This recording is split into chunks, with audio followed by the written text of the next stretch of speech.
Une horloge ancienne murmure dans l'ombre. Le parquet craque comme un souvenir qui revient. Il y a, ce soir, quelque chose dans l'air, une vérité oubliée, prête à éclore. Un secret, peut-être, qui n'attendait que vous. Avant de commencer, dis-moi en commentaire, d'où écoutes-tu cette histoire et quelle heure est-il chez toi? Alors, allons-y. Je venais tout juste de rentrer d'une paisible promenade sur les berges de la Tamise lorsque je trouvai sur ma table une enveloppe ivoire, reconnaissable entre toutes. L'écriture soignée, méticuleuse, presque architecturale, ne laissait aucun doute. Elle était de mon vieil ami Hercule Poirot. Il ne se contentait jamais d'un télégramme, quand il pouvait faire usage de papier, à lettres épais et d'une plume parfaitement aiguisée. Je brisais le sceau avec curiosité. « Mon cher Hastings, écrivait-il, si votre emploi du temps ne souffre d'aucun engagement impérieux, ce dont je doute fort, n'est-ce pas? Je sollicite votre présence à mes côtés au manoir d'Ashford House, dans le Kent. Une affaire délicate, feutrée, comme nous les aimons. Il y a dans l'air quelque chose d'étrangement suspendu. » Il ne donnait ni détails, ni urgence, mais cette économie d'information, chez lui, signalait souvent qu'il y avait plus à découvrir qu'à dire. Je pliai la lettre avec lenteur, pris mon manteau et fis appeler un fiacre. Après tout, comme il le savait si bien, là où le mystère appelle, Hastings ne peut tarder. Le trajet jusqu'au Kent se déroula sous un ciel pâle, entrecoupé de rafales qui faisaient frissonner les haies le long des routes. Lorsque j'aperçus enfin la silhouette d'Ashford House, quelque chose en moi se crispa sans que je puisse dire pourquoi. La bâtisse, dressée au milieu d'un domaine austère, semblait porter sur ses épaules le poids d'un siècle silencieux. Le manoir avait cette allure propre aux demeures anglaises de haute lignée. Des briques rousses, une façade solennelle, des fenêtres hautes, qui paraissaient garder leur secret depuis des générations. Une mousse ancienne soulignait les pierres du perron, et les arbres alentours, noirs et nus, semblaient veiller sur la maison plus qu'ils ne l'entouraient. Poirot m'attendait à l'entrée, impeccablement vêtu malgré le vent. Il ne souriait pas, mais son regard brillait d'une curiosité contenue. « Hastings, mon ami, dit-il simplement, nous allons marcher sur des terres où le silence est un langage et où chaque mot pèse plus qu'il ne semble. À l'intérieur, l'air était plus dense qu'à l'extérieur. Une odeur de cire et de vieux papier flottait dans les couloirs. Lady Eleanor March nous reçut dans un salon au mobilier d'une autre époque, drapé de deuil et de dignité. Elle nous salua d'une voix posée, presque cassée. Je sentis aussitôt qu'ici, les choses n'étaient pas dites, mais redoutées. Ce soir-là, nous fûmes conviés à un dîner formel dans la grande salle à manger, dont les murs étaient tapissés de portraits anciens. La lumière des chandeliers dessinait des ombres étranges sur les visages des convives. Lady Eleanor, en bout de table, tenait son rang sans un mot de trop. À sa gauche, le docteur, Lambert, un homme au crâne dégarni, au regard fuyant. À sa droite, Miss Lavinia, la cousine dévouée, au sourire figé et à la voix acide. Plus loin, un jeune homme, pâle nommé William, que l'on nous présenta comme le jardinier, mais dont la place à table m'étonna quelque peu. Les conversations s'effilochaient comme des fils usés. On parlait de la pluie, des récoltes, du prix du charbon. Mais à chaque mot prononcé, je percevais ce qui n'était pas dit. Des regards évités, des phrases interrompues, des gestes trop précautionneux. Poirot, lui, ne prononçait que des banalités charmantes. Mais je le connais. Chaque silence, chaque intonation, chaque souffle étouffé était pour lui une pièce du puzzle. Il observait, notait sans écrire. Ce manoir a du caractère, dit-il à Miss Lavinia. Il en a vu passer, murmura-t-elle, en piquant une pomme de terre de sa fourchette comme on perce un secret. Je compris alors que quelque chose avait déjà eu lieu, et que nous étions arrivés non pour prévenir un drame, mais pour comprendre ce qui pesait sur ces murs comme une menace révolue ou imminente. Après le dîner, je m'égarai quelques instants dans le vestibule. Une horloge de parquet, haute et légèrement fêlée sur le flanc, trônait près de l'escalier. Elle dégageait une étrange impression de présence.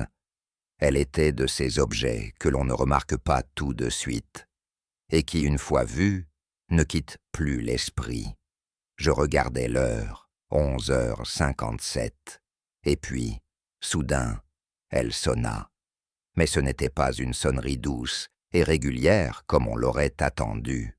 Non, c'était un coup sec, presque désaccordé, qui vibrait dans le bois comme une plainte contenue. Je me figeai. Deuxième coup, puis un troisième. Elle continua jusqu'au 12e. Poirot me rejoignit, mains croisées dans le dos. « Elle sonne toujours à minuit, » dit-il simplement. « Même si l'heure est fausse. Toujours à minuit, » répondit-il. Il s'approcha de l'horloge, posa une main légère sur le bois. « Elle est fêlée, » fis-je remarquer. « Comme certaines mémoires, mon ami. Ce qui est fêlé ne se répare pas toujours. Mais cela parle à ceux qui veulent en bien entendre. » Je ne sus que répondre. Et dans ce silence qui suivit le dernier coup, je crus percevoir autre chose, non pas un bruit, non pas une présence, mais une attente. Ce fut un bruit sec, profond, presque solennel, qui me tira de mon demi-sommeil.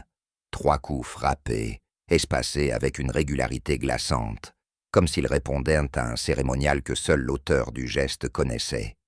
J'ouvris les yeux, le cœur battant. Le silence qui suivit semblait plus lourd encore que le bruit lui-même. Dans le couloir, un pas précipité, puis un chuchotement. La lumière de la veilleuse vacillait contre la tapisserie. Je me levai sans bruit, enfilai mon peignoir et poussai doucement la porte de ma chambre. En bas, près du vestibule, une silhouette s'agitait, menue et agitée. C'était Lady Eleanor, vêtue d'une robe de nuit foncée et d'un châle jeté à la hâte sur les épaules. Elle tenait la poignée de la porte d'entrée à 2 mains, comme si elle hésitait entre fuir et ouvrir. « Vous avez entendu ?» murmura-t-elle en m'apercevant. 3 coups, nets, comme autrefois. Je n'eus pas le temps de répondre. Derrière moi, Poirot descendait déjà les marches, impassible. Son regard glissa sur la scène avec une acuité presque douloureuse. « Il n'y a personne, » dit Lady Eleanor. « J'ai ouvert. La nuit était vide, mais je vous jure, j'ai entendu. » Poirot s'approcha, puis tourna les yeux vers l'horloge fêlée. Elle venait de sonner son 12e coup. « Toujours à minuit, » dit-il. Et dans cette voix, il n'y avait ni ironie, ni surprise. Seulement une certitude tranquille, comme si l'heure avait parlé à sa manière, et qu'il avait entendu ce qu'elle murmurait. Le lendemain matin, tandis que les domestiques s'affairaient avec une rapidité silencieuse, Lady Eleanor nous retrouva dans le petit salon, les traits tirés, mais l'attitude étonnamment résolue. « Ce n'était pas un rêve, » dit-elle en versant elle-même le thé dans nos tasses. « J'ai vu quelqu'un. Dans le parc, près du vieux chêne, une ombre, droite, immobile. Et quand j'ai ouvert la porte, elle a disparu. Elle posait ces mots avec une lenteur presque calculée, comme pour qu'on ne puisse les balayer d'un revers de main. Je lui lançai un regard bienveillant, mais en moi-même, je me demandais si l'atmosphère de ce lieu, cette maison chargée de non-dits, ne jouait pas avec ses nerfs. Peut-être un promeneur égaré, hasarda Hastings. Lady Eleanor eut un sourire triste. À minuit, dans le brouillard. Non, monsieur Hastings. Ici, personne ne s'égare sans raison. Poirot, quant à lui, demeurait pensif. Il sirotait son thé en fixant les rideaux légèrement frissonnants. Il n'avait posé aucune question, pas encore. « Et vous êtes certaine d'avoir vu une silhouette humaine ?» demanda-t-il enfin. « Aussi certaine que d'être assise ici devant vous. » Il hocha lentement la tête, comme s'il venait de ranger l'information dans un compartiment très précis de son esprit. Puis il ajouta, presque pour lui-même, « Les ombres ne mentent pas, mais ce sont les vivants qui leur prêtent un sens. » Au petit déjeuner, les visages semblaient plus crispés qu'à l'accoutumée. Les bruits de vaisselle étaient plus secs. Les cuillères frappaient les tasses comme des avertissements. Miss Lavinia, la première, rompit le silence en soufflant. « Je crains que notre chère Éléanore n'ait besoin de repos. Ce genre de trouble nocturne, ce n'est pas nouveau. » Le docteur Lambert leva à peine les yeux de sa confiture. « Elle a toujours été sujette à des impressions persistantes, » ajouta-t-il d'un ton neutre. « Vous insinuez qu'elle imagine ?» demandai-je avec un froncement de sourcils. « Je ne dis rien de tel, monsieur Hastings, mais le deuil et l'âge altèrent parfois la perception, et les souvenirs prennent des formes étranges quand le silence les nourrit. William, le jardinier, assis un peu à l'écart, mangeait sans un mot. Mais je remarquai qu'à la mention des événements de la nuit, ses mains tremblaient légèrement. Poirot ne participait pas à la conversation. Il observait les visages, les silences entre les phrases, les petites crispations que les autres feignaient d'ignorer. « Lady Éléanore ne souffre pas d'hallucinations, » dit-il enfin, calmement. « Elle a vu quelque chose. La question est de savoir quoi, et surtout, pourquoi cela est apparu maintenant. » Personne ne répondit. Un silence pesant retomba sur la pièce, seulement brisé par le tic-tac de l'horloge du salon. Ce n'était plus l'esprit de Lady Eleanor que l'on redoutait, mais ce que son témoignage réveillait chez chacun. Plus tard, dans la matinée, alors que chacun s'était dispersé dans la maison sous des prétextes divers, Poirot me proposa une promenade dans le vestibule, là où avaient résonné les fameux coups. Je le suivis en silence, sachant que ce n'était pas le désir de prendre l'air qui le guidait, mais celui de l'ordre, ce besoin impérieux qu'il avait toujours eu de replacer chaque chose à sa juste place. Il observe longuement la porte d'entrée, ses gonds, son seuil de pierre. Puis, à genoux, il examina le tapis, qu'il souleva avec une délicatesse exagérée. Rien. Il se releva lentement, les sourcils froncés, puis s'approcha du rebord de la fenêtre voisine. Là, sur le bois verni, une légère traînée de boue séchée. « Hastings, » dit-il avec douceur, « que voyez-vous là? Une tache, peut-être laissée par un domestique ?» Il secoua la tête. « Regardez bien la forme. » Je m'approchai. C'était une trace, fine, longue, incurvée, comme le bord d'une semelle, mais plus petit, plus étroit. Une empreinte, fis-je, surpris. Très précisément, une empreinte, partielle mais révélatrice. Et regardez où elle se trouve, sur la partie intérieure de la fenêtre. Autrement dit, quelqu'un est entré ou sorti en ouvrant cette fenêtre pendant la nuit. Tandis que tous regardèrent la porte, la silhouette, elle, s'éclipsait ailleurs. Je demeurais stupéfait. Une fois encore, l'évidence nous échappait, alors qu'elle se trouvait là, à hauteur de regard, comme un mot oublié dans une lettre importante. Poirot croisa les bras. Il ne faut jamais se fier à ce que l'on voit, sans se demander ce que l'on a cessé de regarder. Et il resta ainsi, pensif, devant cette fenêtre muette, comme si elle pouvait encore lui confier ce que les hommes taisaient depuis trop longtemps. Ce matin-là, après un petit déjeuner plus silencieux encore que la veille, je me rendis à l'office pour chercher un journal que j'avais aperçu sur le buffet. La porte était entr'ouverte, et j'allais entrer quand des voix, étouffées, me firent m'arrêter. J'eus honte, je l'avoue, de tendre l'oreille, mais quelque chose dans le ton, dans la gravité de ces mots, m'obligea à rester figé dans l'embrasure. Elle était si douce, mademoiselle Margaret. Elle ne méritait pas ça.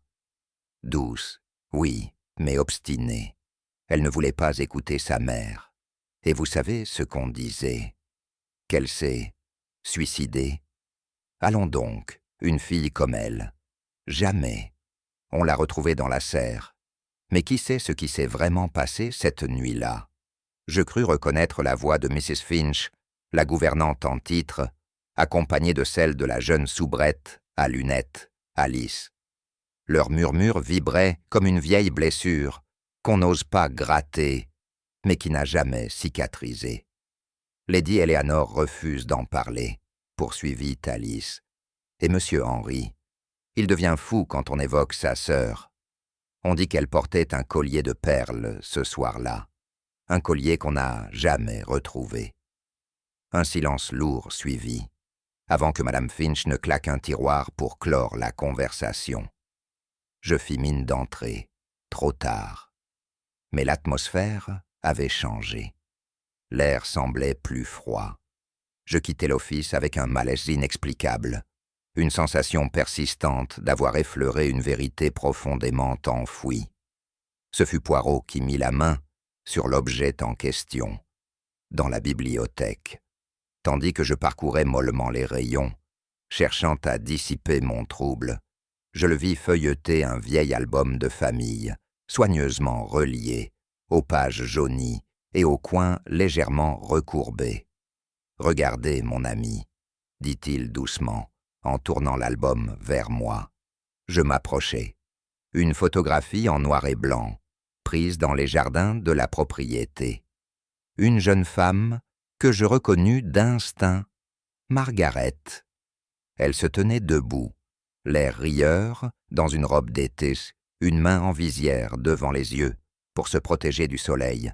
Ce qui me frappa, ce fut le collier qu'elle portait, des perles claires, parfaitement rondes, retombant en cascade jusqu'à sa poitrine. Il attirait l'œil, comme s'il avait sa propre lumière. « C'est donc cela, » murmurai-je. « Le collier dont parlait la soubrette. » « Oui, et selon les dires, ce bijou n'a jamais été retrouvé après la mort de mademoiselle Margaret. » Poirot resta pensif un instant, effleurant la photographie du bout des doigts, sans la toucher. Il regardait au-delà du papier, comme s'il percevait quelque chose dans le regard de la jeune femme que je ne voyais pas. Ce sourire, il n'est pas entièrement heureux, n'est-ce pas, Hastings? Je fus surpris par l'observation. Mais plus je contemplais la photo, plus je compris ce qu'il voulait dire. Il y avait dans ce regard une forme de tristesse maîtrisée, comme si Margaret avait voulu qu'on se souvienne d'elle ainsi, mais non sans laisser une énigme à déchiffrer. Ce fut au détour d'une conversation anodine, alors que nous prenions le thé dans le petit salon avec Miss Lavinia, que Poirot, d'une voix faussement distraite, glissa. Mademoiselle Margaret devait avoir de nombreux admirateurs, à ce que laisse penser son portrait. Vous souvenez-vous d'un en particulier? Miss Lavinia manqua de s'étrangler avec sa tasse. Elle posa la soucoupe avec un léger tremblement, puis ajusta son châle. Margaret était impulsive, dit-elle enfin, trop vive, trop romantique. Elle s'entichait de jeunes gens, sans réfléchir aux conséquences. Poirot incline doucement la tête, l'encourageant à poursuivre sans en avoir l'air. Il y en avait un, je crois, un garçon du village sans nom, sans avenir. Elle le voyait en cachette. Sa mère n'en savait rien, évidemment. Le juge, lui, aurait étranglé l'individu de ses propres mains s'il l'avait appris. « Et son nom ?» demandai-je, ne pouvant masquer ma curiosité. Miss Lavinia pâlit légèrement, baissa les yeux. « Il s'appelait Thomas, je crois. Thomas quelque chose, mais ce n'est pas important. Il est parti depuis longtemps, disparu après la mort de Margaret. On raconte qu'il est parti en Amérique. Et selon vous, ce Thomas aurait eu une influence néfaste sur elle. Elle hésita, puis serra les lèvres. Ce genre d'homme ne fait qu'attirer les jeunes filles dans la honte. Margaret était naïve. Elle rêvait d'amour, de fuite, d'indépendance. Mais tout cela, c'était de la folie. Elle n'avait pas sa place hors d'Ashford House. Elle le savait. Et pourtant, elle s'est entêtée. Poirot se leva sans répondre, remerciant Miss Lavinia d'un signe de tête. Mais je le vis noter, mentalement, quelque chose d'essentiel. Et moi, je sentais que le nom de Thomas, prononcé à demi-voix, avait fait frémir l'air du manoir comme un coup frappé à nouveau à la porte du passé. Nous retrouvâmes le silence du cabinet de travail, un lieu que Lady Eleanor semblait éviter, et qui devint le repère discret de notre réflexion. Poirot y passa l'après-midi à ordonner dans son esprit les pièces éparses du puzzle. Moi, je me tenais près de la fenêtre, regardant le parc noyé de brume, incapable d'écarter l'image de ce collier disparu, du sourire figé de Margaret, de ce Thomas sans nom, perdu dans l'oubli. « Hastings, dit soudain Poirot, vous souvenez-vous de ce que vous avez entendu dans l'office ce matin ?»« Oui, parfaitement. Les domestiques parlèrent de la serre, du collier disparu, et du fait que Margaret n'aurait jamais pu se suicider. »« Exactement. Voilà ce que je trouve fascinant, mon ami. Pourquoi continue-t-on, après 20 ans, à éviter soigneusement de parler de cette mort? Pourquoi l'enveloppe-t-on de mystère, même ici, entre ces murs? Une tragédie publique devient souvent, avec le temps, un souvenir accepté. Mais à Ashford House, elle demeure une plaie. Il se leva, fit quelques pas. Ce que l'on ne dit pas est souvent plus révélateur que ce que l'on confie. L'absence du collier, l'amant évincé, la colère du père, cela dessine une tension. Margaret voulait peut-être partir, rompre avec ce que représentait cette maison. Et vous pensez que ce désir d'émancipation a causé sa mort? Il me fixa, grave. Je pense, Hastings, qu'il ne s'agissait peut-être pas d'un suicide, que Margaret savait quelque chose, qu'elle comptait parler, et que cela effrayait quelqu'un. Je restais interdit. Une telle hypothèse changeait tout. Mais ce n'était encore qu'un soupçon. Poirot s'approcha de la cheminée, prit entre ses doigts un vieux presse-papier en laiton, représentant un cygne. Ce manoir est une cage dorée. Margaret a voulu s'envoler, mais quelqu'un, peut-être, a refermé la porte avant qu'elle n'ait pu déployer ses ailes. Et dans cette phrase, dite doucement, je compris qu'un secret couvait toujours, niché au cœur du silence, attendant simplement que quelqu'un ait le courage de le nommer. Ce fut un hurlement si aigu, si déchirant, qu'il fendit la nuit comme un coup de couteau fend la toile d'un silence tendu. J'ouvris les yeux en sursaut, jetai un regard vers la fenêtre, toujours voilée de brume, et déjà, dans le couloir, j'entendais les pas précipités, les portes claquer, les voix paniquer. Je me hâtai, mon peignoir à peine noué, jusqu'au rez-de-chaussée. La domestique Alice, livide, vacillait dans le vestibule, les mains crispées sur son tablier. Elle balbutiait des mots sans suite, le regard fixe. Là, la bibliothèque. Monsieur Henry. Poirot arriva juste derrière moi, d'un pas vif mais mesuré. Sans perdre un mot, il ouvrit la double porte de la bibliothèque. Ce que nous découvrîmes là fut à la fois glaçant et irréel. Henri Marche gisait au centre de la pièce, effondré sur le tapis persan, la chemise entr'ouverte, tachée d'une sombre étoile. Le silence dans la pièce était si dense qu'il en devenait presque sonore. La lampe à pétrole vacillait doucement. « Personne n'a touché au corps ?» demanda Poirot. « Non, monsieur, non, » sanglota Alice. Je jetai un coup d'œil à la porte. Elle était fermée à clé de l'intérieur. Je vérifiai. La clé était bien dans la serrure, une pièce close, un homme mort, un hurlement dans la nuit. Et l'horloge fêlée, depuis le vestibule, sonnait à nouveau ses 12 coups, comme une malédiction venue scander un crime ancien, rejoué une fois encore sous les yeux de ceux qui s'obstinaient à ne pas voir. Poirot s'accroupit doucement près du corps, comme s'il venait écouter une confidence qu'Henry n'avait pas eu le temps de livrer. Il ne le toucha pas. Il observe, note chaque pli du vêtement, chaque position de la main, chaque angle du corps effondré. Il est tombé en avant, dit-il lentement, mais regardez sa main droite, légèrement repliée, comme si elle avait saisi quelque chose au moment de la chute. Or, elle est vide. Je m'approchai, réprimant un frisson. Il avait raison. Rien ne semblait avoir été arraché ou déplacé. Pourtant, quelque chose manquait.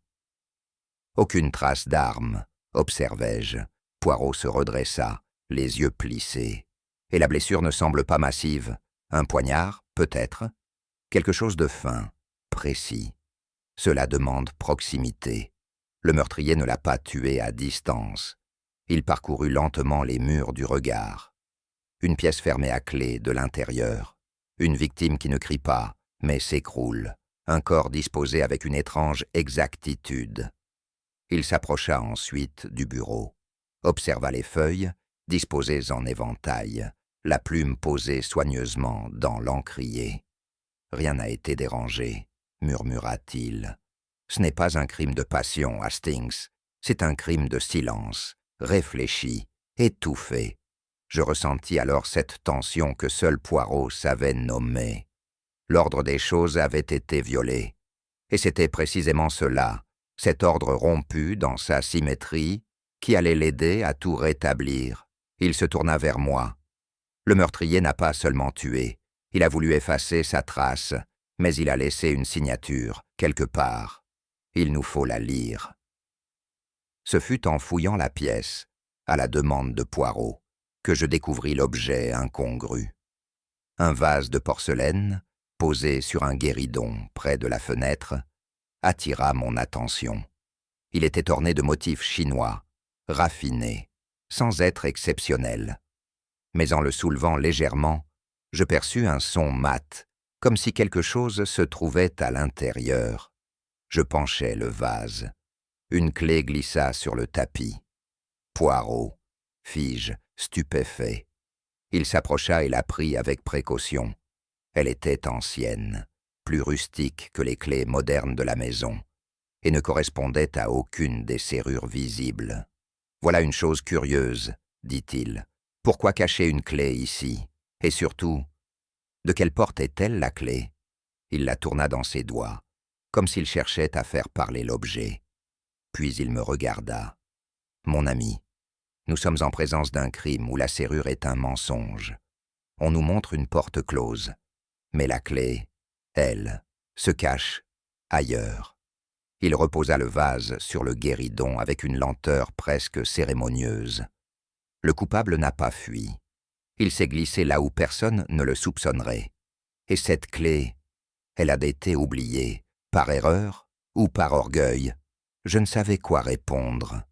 Mais dans cette pièce qui sentait encore l'encre fraîche et le crime froid, cette petite clé venait d'ouvrir bien plus que des soupçons.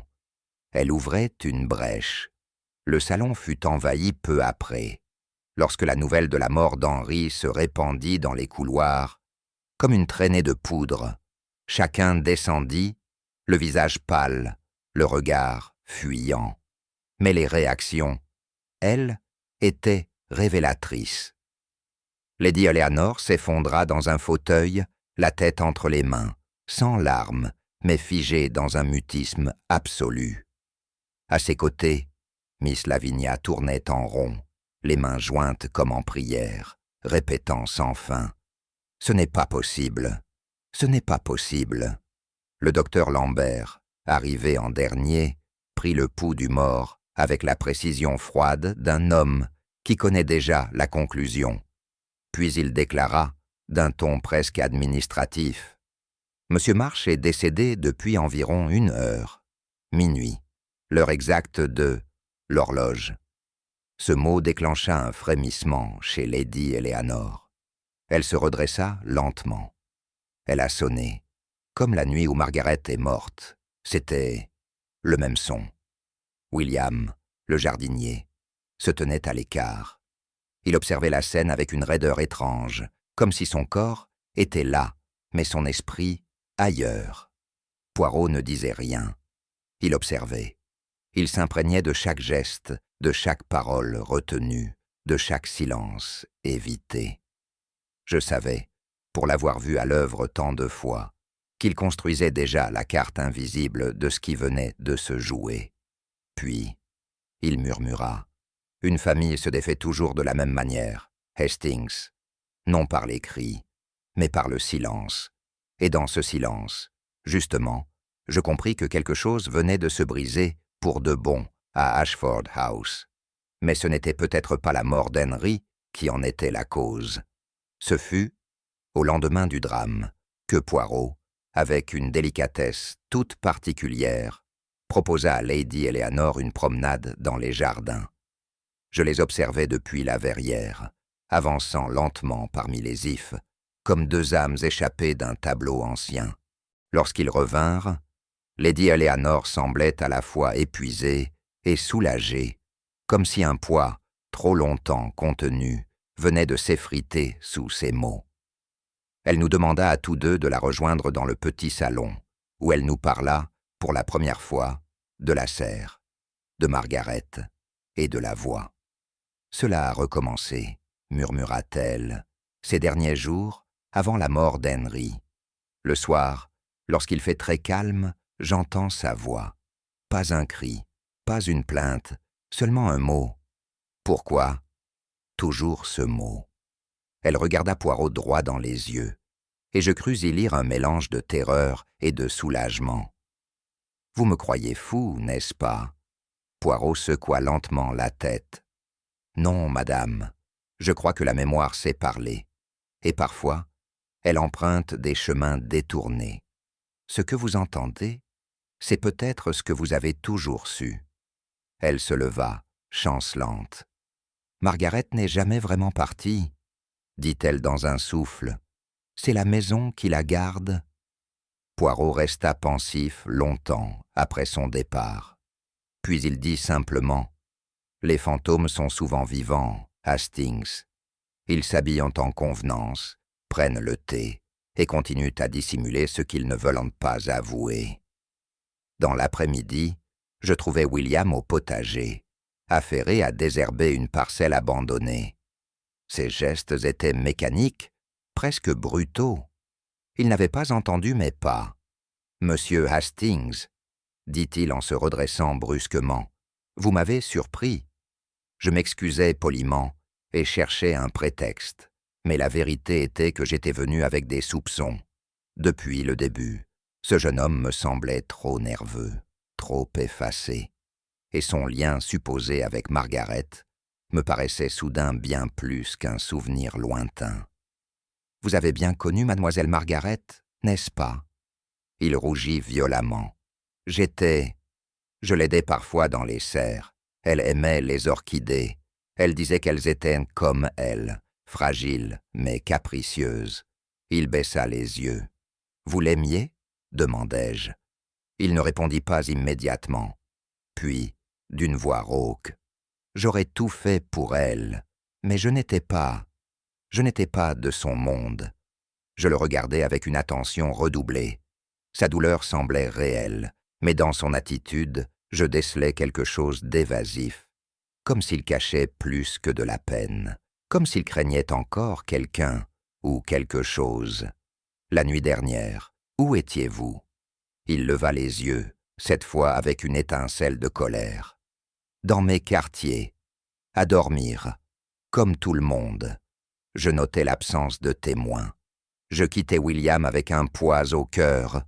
Je voulais croire en sa sincérité, mais dans ce manoir, où chacun semblait prisonnier d'un souvenir, même les mains sales de terre pouvaient cacher un secret bien plus noir.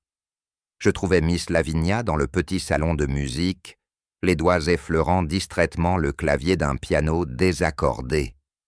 Lorsqu'elle me vit entrer, elle s'interrompit aussitôt, son regard, plus acéré qu'il n'aurait dû l'être pour une simple cousine endeuillée. « Vous venez pour me poser des questions, n'est-ce pas?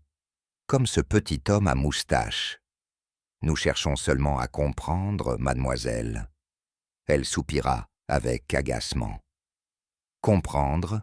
Vous croyez que tout s'explique? Que ce qui s'est passé il y a 20 ans a une logique? Margaret était instable. Elle n'a jamais accepté sa place. Et Henry? Eh bien, Henry voulait toujours tout remettre sur le tapis, même maintenant. Je notais la dureté dans sa voix, la crispation de ses mains sur le banc. Vous étiez proche de Lady Eleanor, n'est-ce pas? J'ai tout sacrifié pour elle. Je suis resté ici quand tout le monde partait. J'ai veillé sur cette maison, sur cette famille. Et qu'ai-je eu en retour? Du silence. Elle se leva brusquement. On me regarde comme une ombre, mais je suis encore là. Et j'ai vu plus de choses qu'on ne le croit. Ces mots me glacèrent, car sous la loyauté proclamée, je sentais poindre une jalousie féroce, un besoin de contrôle, comme si, dans le désordre du présent, elle voulait protéger non pas les siens, mais l'ordre qu'elle avait imposé. Poirot sollicita un entretien avec le docteur Lambert dans la petite bibliothèque. Le médecin, d'un calme presque clinique, croisa les bras et attendit que les questions tombent, comme des diagnostics. « Vous avez connu Margaret Marsh, bien entendu. »« C'était une jeune femme fragile, » répondit-il, « émotive, très impressionnable. »« Vous étiez son médecin ?» Un bref silence. « J'étais médecin de famille. J'ai suivi son état jusqu'à la fin. »« Vous avez signé le certificat de décès ?»« Oui. » Poirot incline légèrement la tête. « Et il vous a semblé évident qu'il s'agissait d'un suicide ?» Le docteur baissa les yeux. Pour la première fois, une hésitation. Puis, disons que les circonstances concordaient. La porte était close. Elle avait été troublée ces derniers mois. Aucun doute ne vous a effleuré. Aucun que je puisse justifier dans un rapport. Le silence s'installa. Poirot se leva.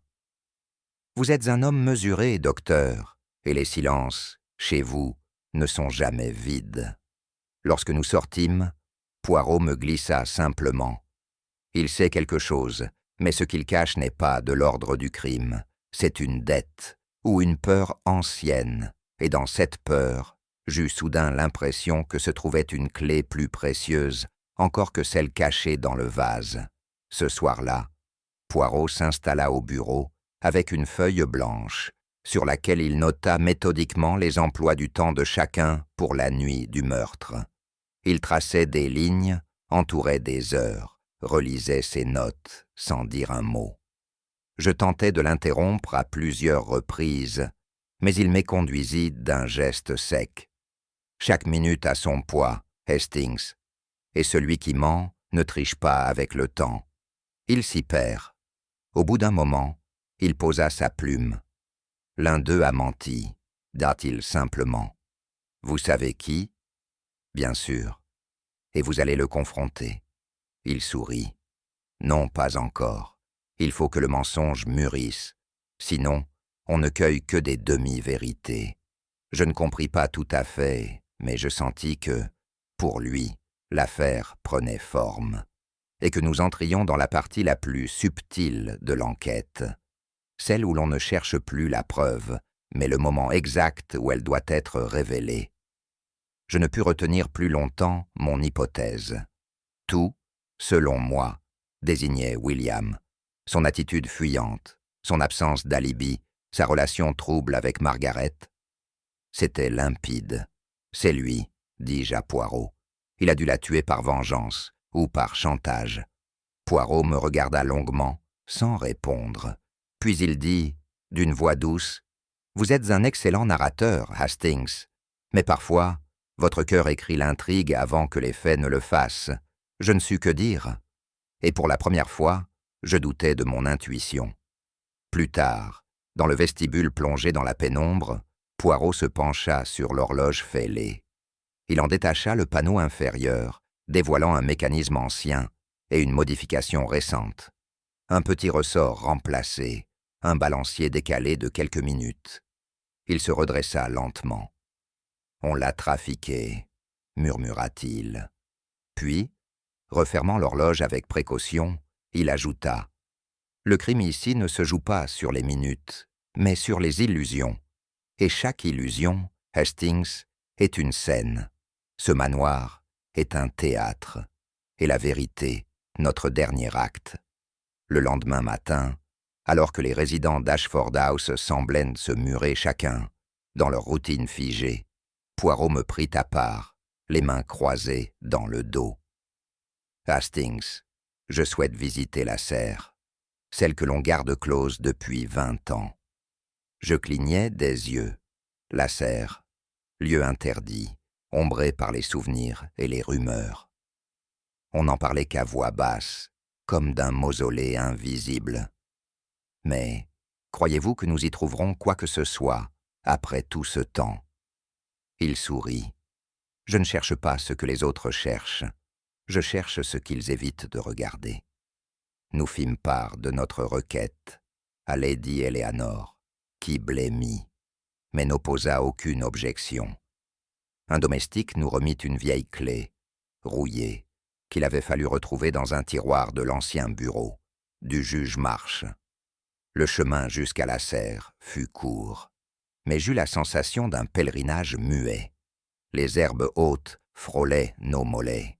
Les vitres crasseuses reflétaient un ciel d'un gris sans profondeur. Poirot poussa la porte avec lenteur. Un grincement s'éleva, comme un soupir retenu trop longtemps. L'intérieur, chargé d'humidité et d'odeur d'humus, semblait figé. Des pots vides, des plantes fanées, une table de travail envahie de poussière. Rien, au premier regard, ne semblait avoir survécu. Mais Poirot s'avança, le regard rivé au sol. « C'est ici qu'elle venait rêver, Hastings. C'est donc ici que la vérité dort encore. » Je le vis se pencher, presque accroupi, près du vieux bain de pierre situé contre la verrière arrière. Il y avait là une jardinière oubliée, dont la terre semblait avoir été retournée, puis tassée, il y a fort longtemps. Poirot y enfonça délicatement les doigts, comme s'il s'agissait d'un coffre sacré. Après quelques instants, il sortit un petit objet recouvert de terre sèche. Il le nettoya avec son mouchoir, sans un mot. C'était un collier, ou ce qu'il en restait, une chaîne rompue, à laquelle il manquait plusieurs perles. Une petite médaille ovale pendait encore à l'extrémité. Je m'approchai, le souffle court. Le collier de Margaret. Poirot hocha lentement la tête. Exactement. Disparu le soir de sa mort, et retrouvé ici, où nul n'aurait osé fouiller. Il tendit l'objet à la lumière voilée de la serre. Une des perles semblait avoir été forcée, ouverte, comme un médaillon. À l'intérieur, quelque chose, un petit morceau de papier, roulé très serré. Poirot le déroula avec la minutie d'un horloger. Le papier était jauni, mais l'encre, encore lisible. Je ne vis pas encore ce qu'il contenait, mais le regard de mon ami changea. Il devint plus grave, plus concentré, comme si cette trouvaille venait non seulement d'éclairer l'affaire, mais de l'alourdir de toute une vérité ancienne. Hastings, ce n'est pas un bijou qu'elle avait voulu dissimuler, c'était un message. Je compris alors que nous venions de réveiller le cœur même du drame, et que les racines du meurtre d'Henri puisaient dans cette terre-là, dans ce secret qu'on pensait enfoui à jamais. Poirot déroula le minuscule feuillet avec une précaution presque révérencieuse. Il lut en silence, les lèvres closes, les sourcils légèrement froncés. Je m'approchai sans mot dire, conscient que ce moment exigeait plus de respect que de hâte. Lorsqu'enfin, il m'indiqua de regarder, je découvris une écriture fine, régulière, presque élégante, malgré le papier froissé. La lettre n'était pas longue, mais chaque mot semblait peser, chargé d'une tension émotive maîtrisée. « Maman, si jamais tu lis ceci, c'est que je n'ai pas eu le courage de t'en parler en face. Je n'ai rien fait de honteux. J'aime, et je ne peux plus vivre dans cette maison où l'on fait semblant, où l'on pèse chaque mot. Le bébé que je porte n'est pas une faute. Il est une promesse. Je ne fuirai pas, mais je ne me tairai plus. Margaret. » Je sentis mon souffle se bloquer. Poirot replia le papier. « Ce n'est pas une lettre de désespoir, Hastings. C'est une lettre de décision, de révolte tranquille. » « Elle était enceinte, dis-je, abasourdi, et personne ne l'a jamais su. »« Quelqu'un le savait, » corrigea Poirot, et ce quelqu'un avait tout intérêt à ce que cette vérité ne franchisse jamais les murs de cette maison. Il contempla le collier une dernière fois. « Vous voyez ce détail. Le papier a été soigneusement caché, non glissé par hasard. Margaret avait prévu de remettre cette lettre à sa mère, mais, au dernier moment, elle a reculé. Peut-être pensait-elle attendre le bon moment. Peut-être croyait-elle encore pouvoir se faire entendre. Il rangea le tout dans un mouchoir de lin. Mais cette voix n'est jamais parvenue à son destinataire. Et si elle ne s'est pas suicidée, alors, Hastings, il faut se demander, qui a eu intérêt à faire croire qu'elle l'avait fait? Je n'eus pas le temps de répondre, car soudain, je compris que ce n'était plus seulement une énigme familiale, c'était une volonté, une dissimulation méthodique, et peut-être un crime ancien qui appelait justice. De retour au manoir, Poirot refusa tout thé, toute compagnie. Il monta dans sa chambre, s'y enferma plus d'1 heure. Lorsqu'il redescendit, il était aussi calme que toujours, mais dans son regard brillait une clarté que je lui connaissais bien. « Hastings, dit-il enfin, Margaret Marsh n'a pas mis fin à ses jours. Elle n'en avait ni l'intention, ni la nature. Et pourtant, la pièce était close, le corps, tout concordait, non ?» Il m'interrompit doucement. Tout concordait pour que cela en ait l'air, et c'est là que réside la clé, la mise en scène. Ce que nous avons sous les yeux depuis le début, ce ne sont pas des faits, mais des apparences contrôlées. Il se dirigea vers la bibliothèque et désigna les portraits accrochés au mur. Une jeune fille aimante, enceinte, écartée. Un frère qui voulait rouvrir le passé. Une mère piégée entre loyauté et silence. Et un meurtrier qui, pour la seconde fois, pense pouvoir manipuler le temps comme on règle une horloge. Je restai figé. « Vous savez qui c'est ?» Il me regarda sans répondre. Puis après un moment, « Je le soupçonne, oui. Mais il me faut une preuve, une seule.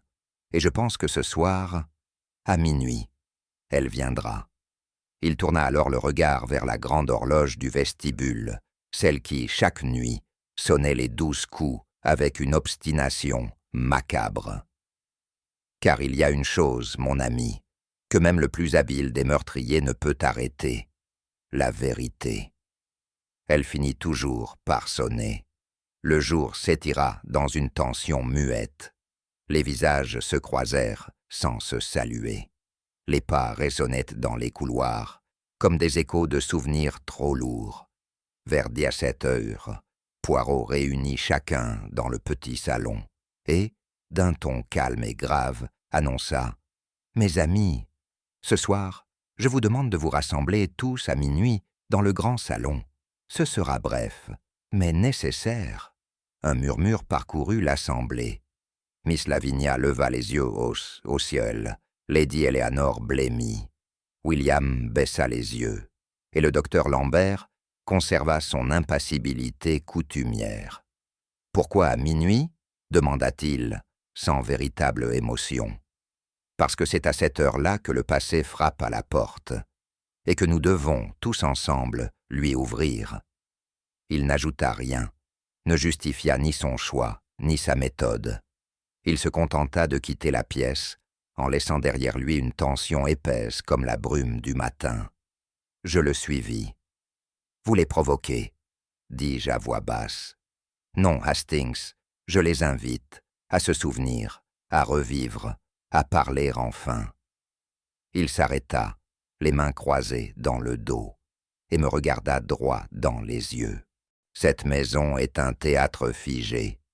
Ce soir, je remets les acteurs sur scène, et je ne quitterai pas la salle avant que le rideau ne soit tombé. » Le salon était plongé dans une demi-pénombre, les lumières tamisées, la pendule arrêtée volontairement à minuit moins 2, les fauteuils disposés exactement comme le soir du drame.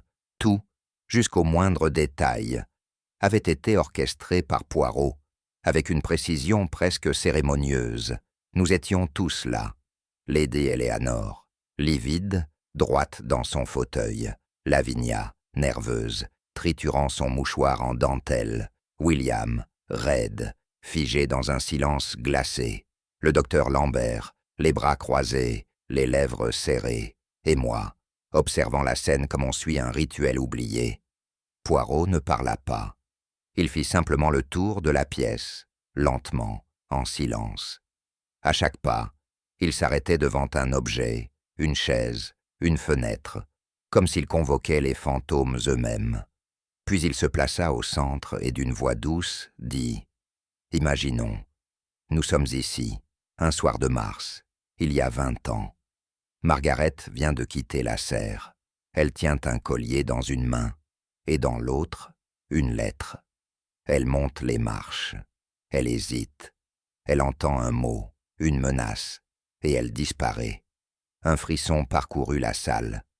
Puis un frère remue la terre, pose des questions, et 20 ans plus tard, il meurt, d'un coup sec, précis, comme si l'histoire n'avait jamais cessé. Un silence profond s'installa. Aucun mot ne venait, juste le battement sourd des cœurs qui se taisent. Et Poirot ajouta, sans hausser la voix, « Le passé ne dort jamais, mes amis. Il attend, et parfois, il revient, déguisé en horloge. Je vis, à cet instant précis, un changement subtil dans l'atmosphère, comme si une pression invisible s'exerçait sur chacun. » Miss Lavinia détourna le regard. William regarda fixement le tapis, et Lady Eleanor semblait absente à elle-même. Mais c'est le docteur Lambert que je surveillais du coin de l'œil. Il fixait Poirot, non pas avec colère ou défi, mais avec cette attention étrange qu'ont ceux qui savent que le jeu touche à sa fin.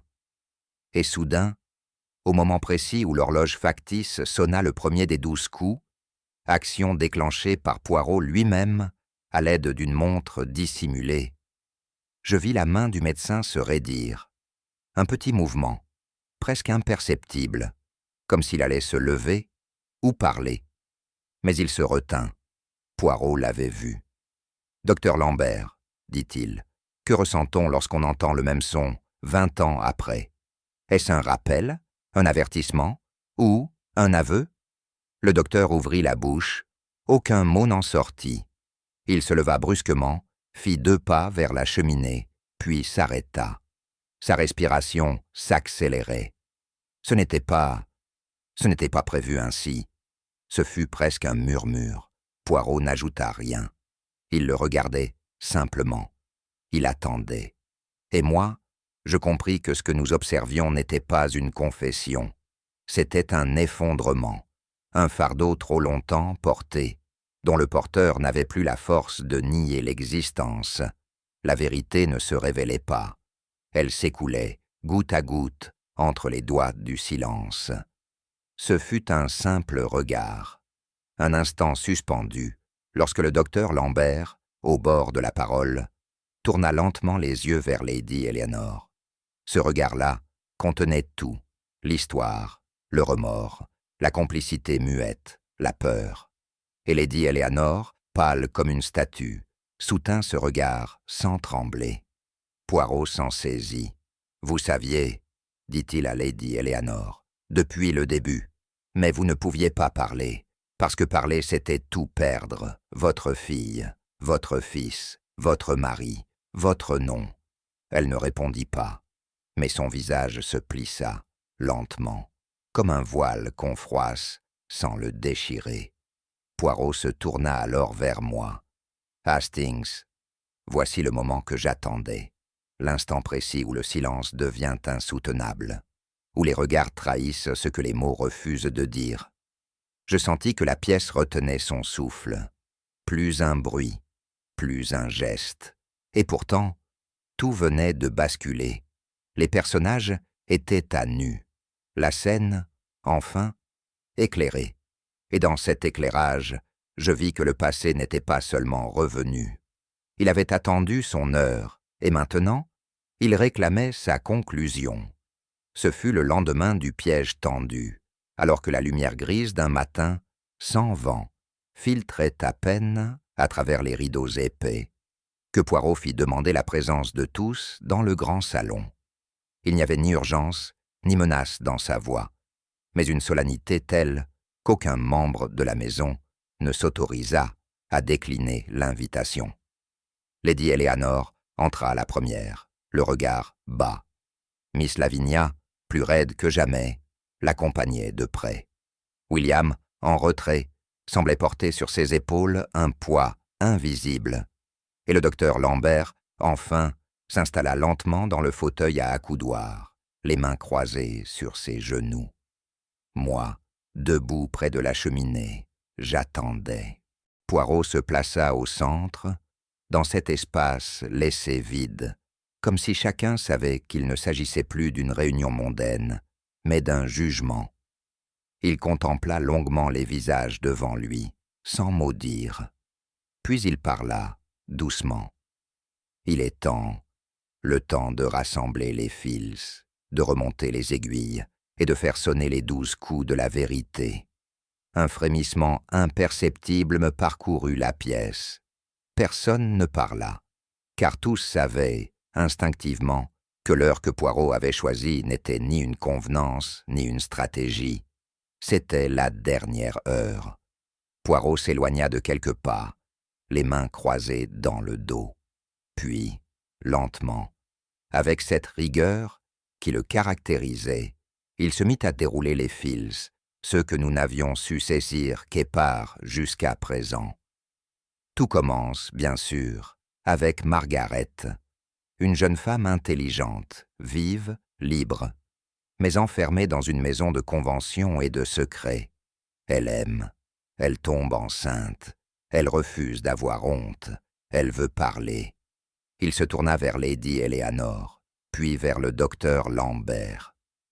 Et elle l'a dit, à son amant, un homme plus âgé, marié à sa fonction, mais incapable de résister à ce qu'elle représentait.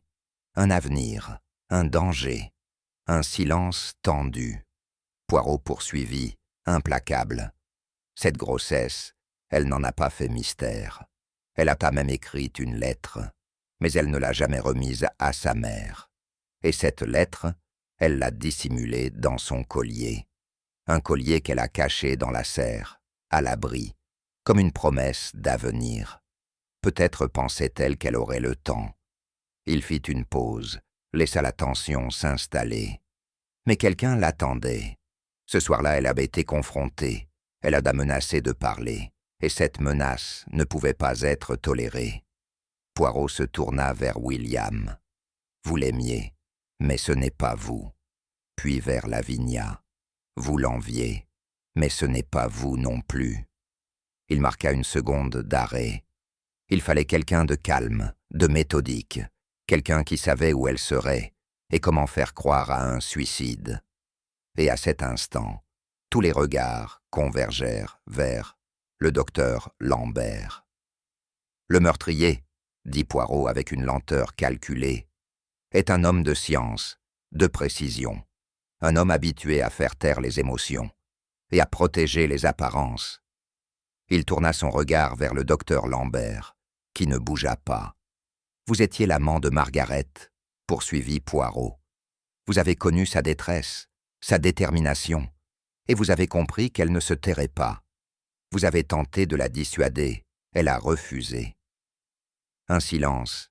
Poirot reprit, la voix légèrement plus basse. « Ce soir-là, vous l'avez rejointe dans la serre. Vous avez parlé. Vous avez vu qu'elle portait le collier. Et vous avez compris ce qu'il contenait.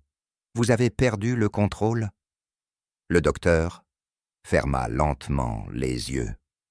Et 20 ans plus tard, Henry Marsh, en fouillant dans les papiers de son père, avait retrouvé des traces. Il menaçait, lui aussi, de tout dévoiler. Poirot s'approcha d'un pas. « Alors, vous l'avez tué, avec la même méthode, rapide, chirurgicale, et vous avez fermé la pièce à clef, comme jadis, pour que l'histoire se répète, pour que le suicide reste la seule version acceptable. » Le docteur rouvrit les yeux. Il n'avait pas pleuré, il n'avait pas nié. « C'était la seule manière, dit-il, et ce fut tout. »« Non, » répondit Poirot avec gravité. « Ce n'était pas la seule manière, c'était la manière la plus lâche. » Il se tourna vers Lady Eleanor, dont le visage semblait désormais sculpté dans la pierre du chagrin. « Votre mari, le juge Marsh, a appris pour Margaret. Il vous a forcé au silence, n'est-ce pas ?» Elle hocha lentement la tête. « Il m'a dit que, si je parlais, Margaret serait détruite. Il voulait faire annuler le scandale. Il a fait pression sur elle. Elle a refusé. Et après sa mort, il m'a interdit d'évoquer quoi que ce soit, même devant Henry. » Poirot s'approcha. « Vous avez obéi, et en obéissant, vous avez perdu 2 enfants. » Lady Eleanor détourna les yeux. « J'ai voulu croire qu'elle avait choisi, que je n'étais pas responsable. Mais vous saviez, depuis toujours. Et le docteur Lambert, lui aussi, savait. Et tous deux avaient fait le choix du silence. » Le médecin murmura, presque inaudible, « Je l'aimais, et je l'ai trahi 2 fois.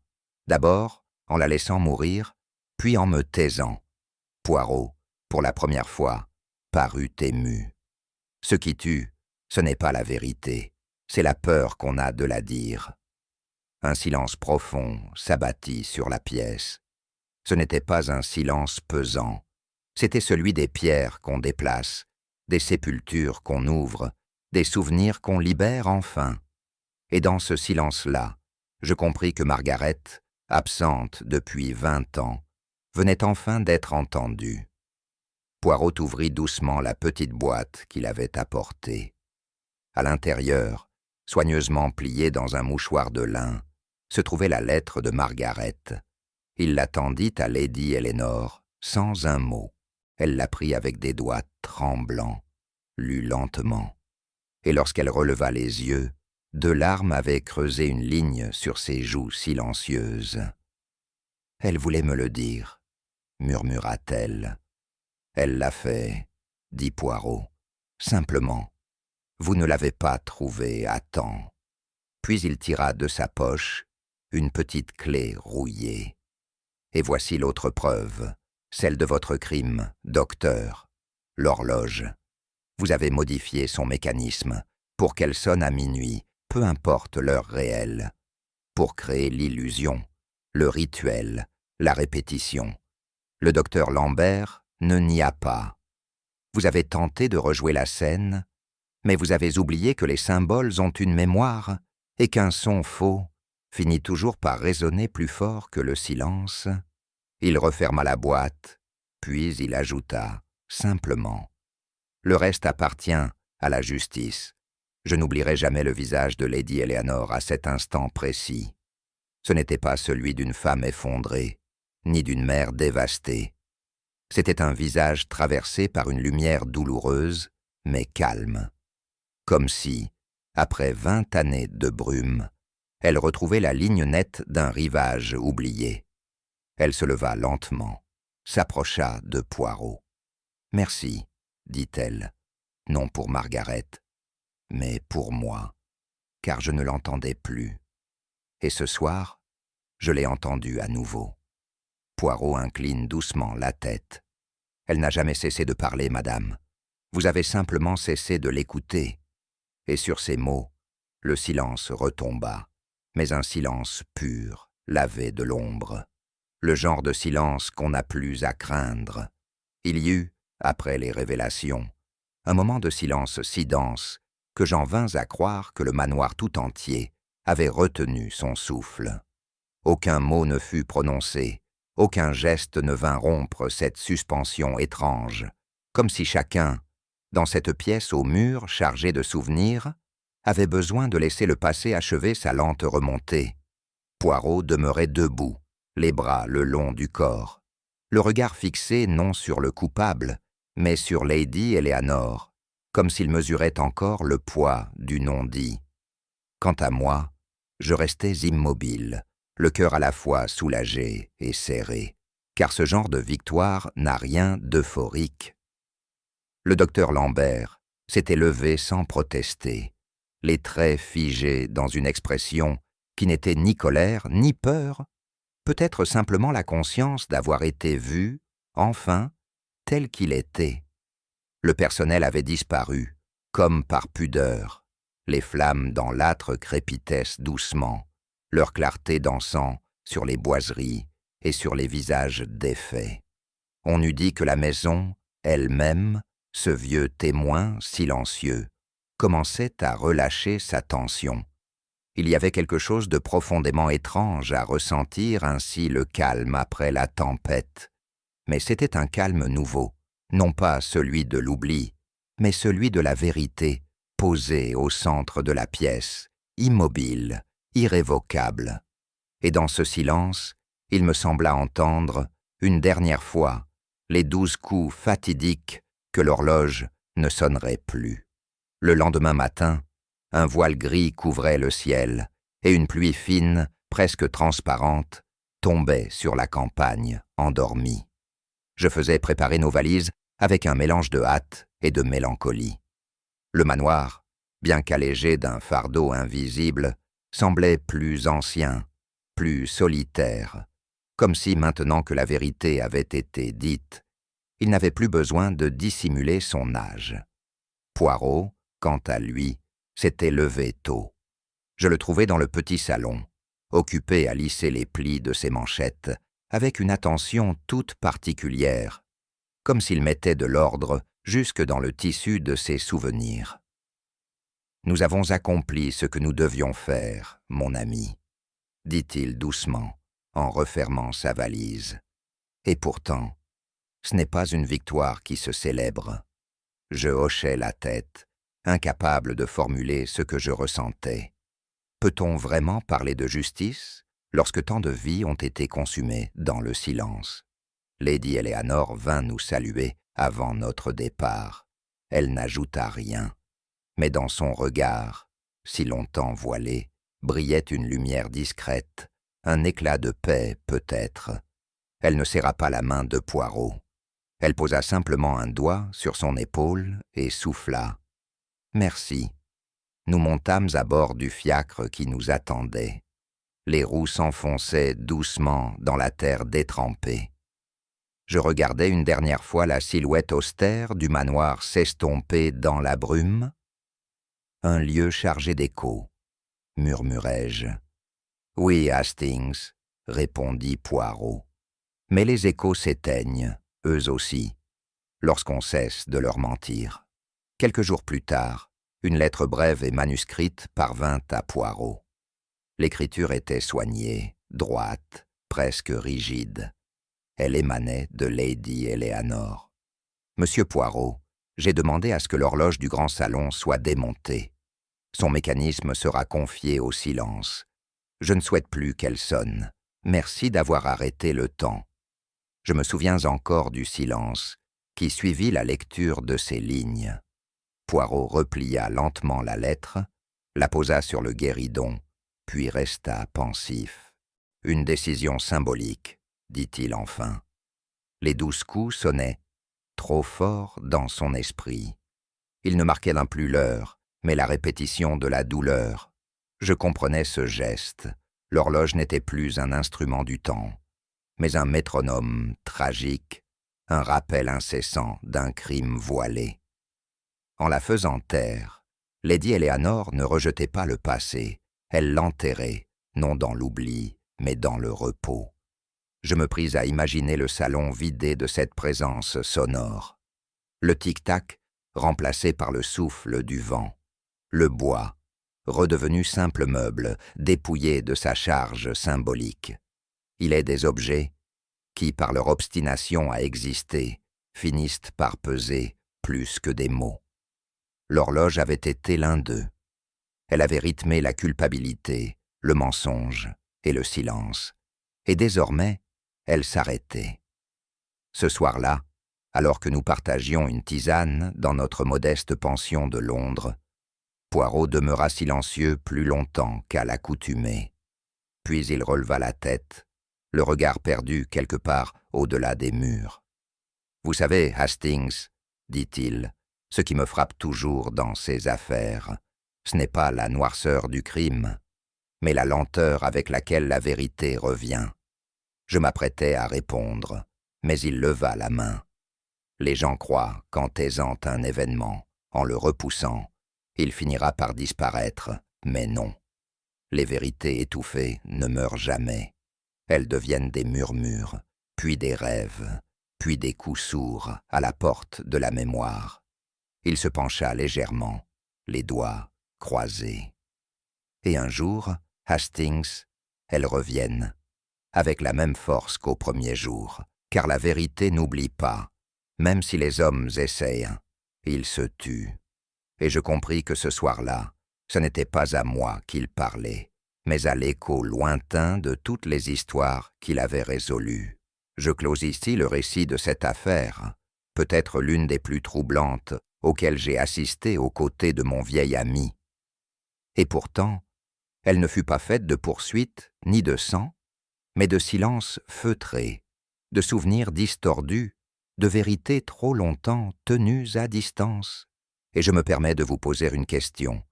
Vous qui avez écouté chaque mot, suivi chaque indice, observé chaque geste, et vous, auriez-vous compris?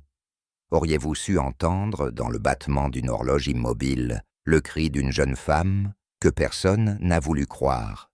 Dites-le-moi, car les vérités, parfois, n'attendent qu'une oreille attentive pour renaître.